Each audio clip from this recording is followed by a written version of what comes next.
아이폰과 맥북의 합체. 이런 거 보신 적 있으세요?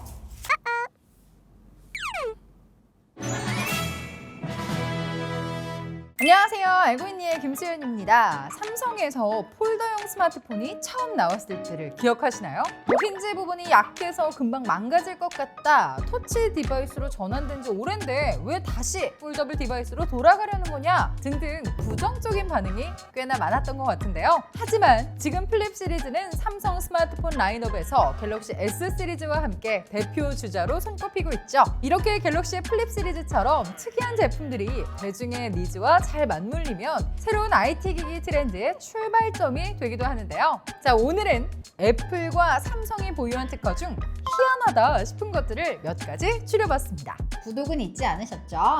첫 번째, 아이폰을 맥북으로 만들어주는 액세서리입니다. 애플이 맥북의 트랙패드 부분에 이 아이폰을 넣으면 아이폰을 마치 맥북처럼 활용할 수 있는 폼팩터에 대한 특허를 냈더라고요. 이 특이한 폼팩터는요, 정말 맥북처럼 단독으로 사용할 수 있는 기기는 아닙니다. 쉽게 생각하면 모양만 맥북 형태인 아이폰 액세서리라고 보셔야 할 것 같은데요. 이 폼팩터 자체에 별도 프로세서가 내장되어 있는 게 아니고 폼팩터에 결합된 아이폰 마치 프로세서처럼 활용하는 방식이기 때문입니다. 아이폰을 트랙패드 쪽 빈 공간에 결합하게 되면 폼팩터의 모니터에서 아이폰의 화면이 미러링되고 또 폼팩터의 키보드로 글자를 입력하면 연결된 아이폰에 바로 기록되는 방식인 것 같은데요. 또한 터치나 클릭 등 이 트랙패드의 기능은 연결한 아이폰으로 대신할 수 있을 것 같습니다. 그래서 트랙패드가 있을 위치에 이 아이폰이 연결되게 한 건 아닐까 싶네요. 흥미롭긴 하지만 이 특허 속 폼팩터의 정체성은 좀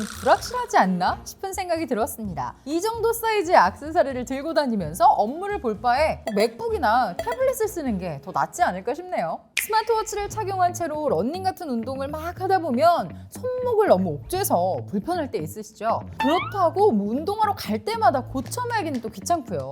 그런 경험이 있는 분들이라면 좀 솔깃하실 수 있겠습니다. 바로 사용자의 손목 둘레에 맞춰 적절한 길이로 자동 조절되는 스마트워치 스트랩에 대한 특허인데요. 스마트워치에 수집된 생체 데이터를 기반으로 버클이 미세하게 앞뒤로 움직이며 스트랩 길이를 조절해주는 방식으로 보입니다. 또 뭐 운동, 일상생활 등 상황에 따라서 모드를 선택하면 스트랩 길이를 다르게 조정해주는 기술도 포함될 것 같은데요. 그리고 특허 본문에 따르면 이 기술이 특정 재질의 스트랩에서만 활용되는 게 아니라요. 금속, 가죽, 실리콘 등 다양한 재질에 활용하는 것을 염두한 것으로 보입니다. 제 기준으로 소소하지만 편리한 기술 같은데 이 기술이 정말 애플워치 스트랩에 도입이 된다면 애플워치의 선호도가 증가하지 않을까 싶습니다. 터치바가 탑재되어 있는 맥북 사용해보신 젤리님들 있으신가요? 그것처럼 무선 아이패드 키보드에서도 이 터치바를 활용하려는 희한한 특허가 있더라고요. 이게 아이패드는 아니지만 예를 한번 들어보도록 하겠습니다. 보통 이 아이패드와 무선 키보드 이렇게 붙여서 사용을 하시죠. 그런데 이 특허 속의 키보드는요, 패드를 앞으로만 부착할 수 있는 게 아니라요.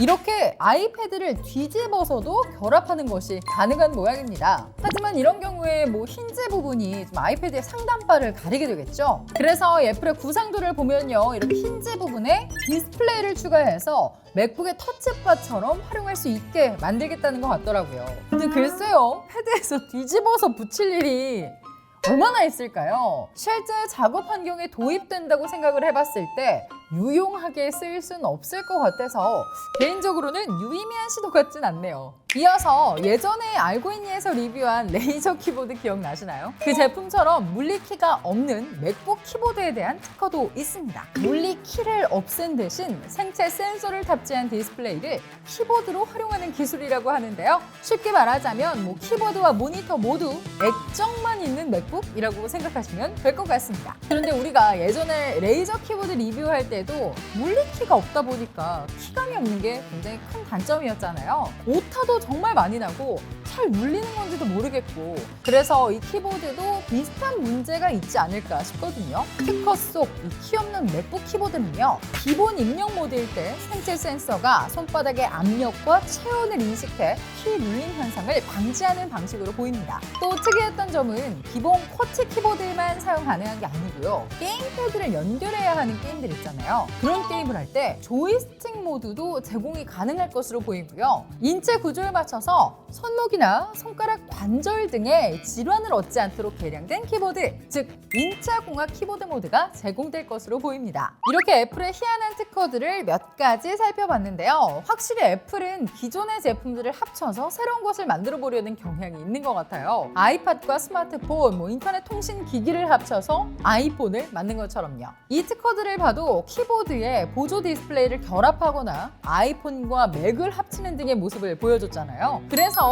기존의 제품들을 어떻게 새롭게 결합할 수 있을지를 많이 고민하는 것 같습니다. 그렇다면 삼성의 경우는 어떨까요? 긴 바 모양의 디스플레이와 짧은 디스플레이가 합쳐진 L자 모양 디스플레이에 대한 특허가 있었는데요. 긴 화면에서는 게임이나 영상 시청을 하면서 짧은 화면에서는 화상통화 등 추가 업무를 할 수 있을 거라는 구상처럼 보였습니다. 그리고 이 짧은 쪽 디스플레이는 바깥쪽으로 접을 수 있는 형태인 것 같고요. 힌지 부분도 모니터처럼 작동되도록 만들겠다는 것처럼 보였습니다. 여러 작업을 동시에 할 수 있다는 점이 매력적이긴 한데 실제로 제작되었을 경우를 예상해보면 아무래도 짧은 쪽 디스플레이와 힌지의 내구성이 불안할 것 같다는 생각이 드네요. 스마트폰을 2번 접는 것도 모자랐던 걸까요? 위, 아래, 그리고 세로로 한 번 더 접을 수 있는 필립형 노트북에 대한 특허도 있었는데요. 만약 이 노트북이 제작이 된다면 가로에는 힌지 외에 본체와 모니터를 가로지르는 세로형 힌지가 추가될 것 같은데요. 아니 본체에 세로로 힌지가 생기면 키보드 배치나 모니터는 어떻게 된다는 거야? 했더니 스페이스바는 반으로 분할하고요. 트랙패드는 한쪽에 몰아서 배치하겠다는 걸로 보이더라고요. 휴대성은 확실히 좋아지겠는데요. 방금 말씀드린 게 접는 방식으로 노트북의 휴대성을 높이고자 한 시도였다면요. 이번에는 키보드와 모니터 모두 말아서 가지고 다닐 수 있는 롤러블 방식의 노트북에 대한 특허입니다. 모니터는 위로 뽑고 키보드는 앞으로 당겨서 사용하는 형태의 가능성이 높다고 하는데요. 롤러블 방식이면 프로세서는 어디에 들어가는 거야? 싶으시죠? 구상도에 따르면 프로세서는 롤러에 해당하는 부분에 탑재될 것으로 보입니다. 카페 같은데 일하러 갔을 때 이렇게 쫙 펼치고 사용하면 시선 집중되겠는데요? 그리고 이 롤러블 기술을 스마트워치에도 탑재하려는 시도도 보였는데요. 특허 속 이 스마트워치, 평소에는 애플워치처럼 모서리가 약간 둥근 사각형의 디스플레이였다가요. 왼쪽 끝에 위치한 스크롤을 작동하면